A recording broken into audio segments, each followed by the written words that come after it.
Junior public health നഴ്സുമാരുടെ സ്ഥാനക്കയറ്റം അനിശ്ചിതത്തിലാണ്. 200ഓളം നഴ്സുമാരാണ് promotion കാത്തിരിക്കുന്നത്. ഹൈക്കോടതിയിലെ കേസാണ് തടസ്സമെന്നാണ് സർക്കാരിന്റെ വാദം. പക്ഷേ അത് നഴ്സുമാർ തള്ളുന്നു. 25 വർഷമായിട്ടും പ്രൊമോഷൻ ലഭിക്കാത്തവർ വരെ ഈ കൂട്ടത്തിലുണ്ട്. ആദിൽ പാലോട് തയ്യാറാക്കിയ വിശദമായ റിപ്പോർട്ട് കാണാം. ആരോഗ്യവകുപ്പിന്റെ പദ്ധതികൾ പൊതുജനങ്ങളിലേക്ക് ഇറങ്ങി ഫീൽഡ് വർക്കിലൂടെയും മറ്റും പൂർത്തീകരിക്കുന്ന ആരോഗ്യവകുപ്പിന്റെ ജീവനാഡി എന്നൊക്കെ വിളിക്കാൻ പറ്റുന്ന തസ്തികയാണ് ജൂനിയർ പബ്ലിക് ഹെൽത്ത് നഴ്സ് തസ്തിക. ഈ തസ്തികയിലുള്ളവർക്കാണ് പ്രൊമോഷൻ ലഭിക്കുന്നില്ല എന്ന പരാതിയുള്ളത്. 200ഓളം junior public health nurse grade 1-ലെത്തിയ ജീവനക്കാർ പ്രൊമോഷൻ ലഭിക്കുന്നില്ല എന്ന പരാതിയുമായി രംഗത്തെത്തിയിരിക്കുകയാണ്.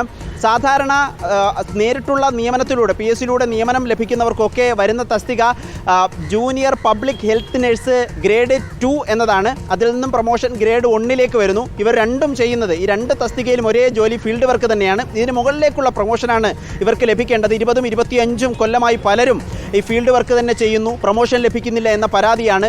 8 വർഷത്തോളമായി പലരും ഈ ഒന്നാമത്തെ പ്രൊമോഷൻ ലഭിച്ചിട്ടുണ്ട്. ലഭിക്കാതെ വിരമിച്ചു പോകാൻ ഇപ്പോൾ സർക്കാർ അടിയന്തരമായി നടപടി സ്വീകരിച്ചു രംഗത്തെത്തിയിരിക്കുന്നത്.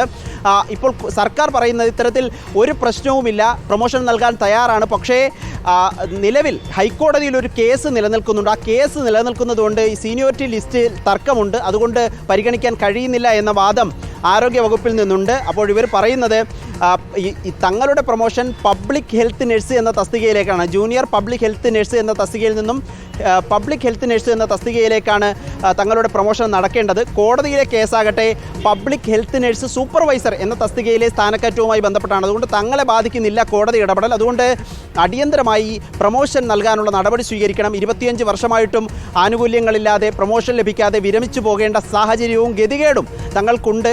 ആരോഗ്യവകുപ്പിൻ്റെ ജീവനാഡിയായി പ്രവർത്തിക്കുന്ന കോവിഡ് കാലത്തും മറ്റുമൊക്കെ ഫീൽഡിലിറങ്ങി ആശങ്കകളൊക്കെ മാറ്റിവെച്ച് പ്രവർത്തിച്ചവരാണ്. അതുകൊണ്ട് ഒരു പരിഗണന വേണം എന്ന ആവശ്യമാണ് ഇവർ മുന്നിൽ വച്ചിരിക്കുന്നത്.